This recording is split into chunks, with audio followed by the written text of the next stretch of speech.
Bonjour Luc Faré. Bonjour. Vous êtes sur RCI ce matin, merci. Bienvenue. Voilà, en tant que secrétaire général de l'UNSA Fonction publique, je vais à la rencontre des agents des différentes régions d'outre-mer. À quoi ça sert tous ces déplacements à la veille d'élections professionnelles? Parce que, comme vous le savez, les fonctionnaires, les agents publics vont devoir voter bientôt, au mois de décembre, du 1er au 8 décembre. Et évidemment, je vais à leur rencontre pour à la fois discuter, échanger, comprendre et pouvoir rapporter à Paris en métropole les difficultés spécifiques des régions d'outre-mer. Alors c'est vrai qu'on parle de ces négociations en direct avec le gouvernement à Paris. Tout à fait, et parce que mes interlocuteurs sont à la fois le ministre de la Fonction publique, Monsieur Guérini, et puis Madame la Première ministre. Je vais donc aujourd'hui sur le terrain pour échanger avec mes collègues, pour pouvoir comprendre et pour pouvoir porter les spécificités des départements et régions d'outre-mer. Et qu'est-ce que selon vous le fait d'avoir créé un ministère de la fonction publique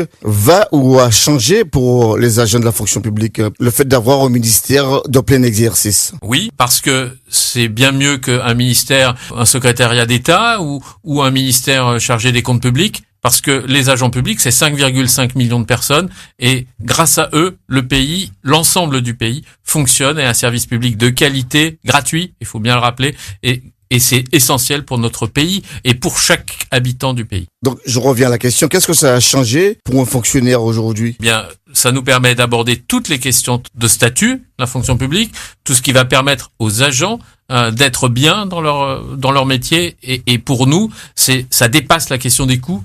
Et c'est une des choses que nous portons à l'UNSA. Nous voulons que les agents publics soient respectés, reconnus, et donc leur engagement est important au service de la population. Et grâce à ce ministère, c'est une façon pour aussi le gouvernement de reconnaître l'engagement des agents. La revalorisation des salaires a d'ailleurs été au centre des préoccupations des agents qui n'ont pas vu évoluer leur salaire ces dernières années. Nous avons une toute petite augmentation en 2016, 1,2%. Mais depuis 2011, tout était bloqué. Et nous avons, UNSA, revendiqué 10% d'augmentation. Nous avons réussi à obtenir 3,5%. Dans le contexte actuel, ce n'est pas assez. Ça ne couvre pas l'inflation. Ça ne couvre pas l'inflation. C'est déjà un premier pas. 3,5%, c'est pas zéro. Mais par contre, il nous en manque encore 6,5%. Et nous demandons au gouvernement, d'ici la fin 2022, d'aller plus loin et de permettre une réelle nouvelle augmentation pour l'ensemble des agents publics. Et rappelez-nous ce montant, cette augmentation qui avait été mise en place, je crois que c'était le 1er juillet. Dès le 1er juillet, les 3,5% ont bien été donnés, mais comme je vous le disais, l'inflation, elle continue, elle s'envole. Prenons simplement celle du mois de septembre qui vient de se terminer en matière de produits alimentaires, c'est plus 10%. Eh bien, nous, on dit aujourd'hui, il faut que la rémunération des agents publics soit aussi plus 10%. Les discussions se poursuivent, mais est-ce que vous êtes écouté? Est-ce que vous serez écouté? Il y a toujours une différence entre la revendication et la réalité. Pour l'instant, à l'UNSA, nous estimons qu'il faut que nous fassions pression sur le gouvernement pour que nous puissions obtenir d'ici la fin du mois de décembre une nouvelle conférence salariale. Et c'est ce que nous portons et c'est ce que j'explique auprès des collègues que je rencontre aujourd'hui et qui m'interrogent sur cette question du pouvoir d'achat. Je me souviens que le gouvernement disait qu'il voulait augmenter les salaires pour qu'il y ait une meilleure attractivité dans la fonction publique. Parce que, et c'est vrai, on se rend compte qu'il y a des concours, mais qu'il y a très peu de candidats. Et alors, l'attractivité de la fonction publique, elle est essentielle aujourd'hui. On constate, il suffit de regarder les différents concours qui ne sont... Il n'y a pas de candidats. Voilà. Il y a très peu de candidats pour les concours. Tout à fait. Donc, comme les concours ne font pas le plein, eh bien, nous, on constate que cette question d'attractivité est essentielle. Elle passe évidemment par la rémunération.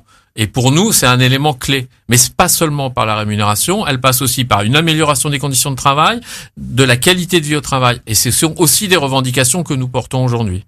Et dans vos discussions, puisque vous êtes en tournée dans les territoires et en Martinique en ce moment, qu'est-ce qui préoccupe vos collègues? La principale revendication, c'est d'avoir suffisamment de personnel pour pouvoir assurer le service public. Et la deuxième revendication, c'est d'avoir un meilleur pouvoir d'achat. La troisième revendication qui apparaît, c'est qu'au niveau du passage à la retraite, c'est un sujet d'actualité, eh bien, il n'y ait pas une telle perte de rémunération lorsque les agents fonctionnaires passent à la retraite. Alors, sur les conditions de travail. Alors sur les conditions de travail, c'est la question du nombre de personnel. Et ce que j'ai pu noter, c'est qu'il fallait aussi travailler sur l'amélioration des bâtiments, sur l'amélioration des conditions matérielles pour permettre un meilleur service public. Et sur les effectifs, quelles sont vos propositions? Parce qu'on entend parler souvent de manque d'effectifs. Mais est-ce que vous avez évalué les besoins? Objectivement et honnêtement, non. Je vais vous dire une bêtise et c'est pas mon propos de vous dire il manque tant de postes aujourd'hui en Martinique. Ce que je note pour avoir par exemple discuté avec les policiers qui ont rencontré Monsieur Darmanin il n'y a pas si longtemps, c'est que les annonces de Monsieur Darmanin sont nettement insuffisantes par rapport aux besoins de l'île. On est donc loin de la réalité.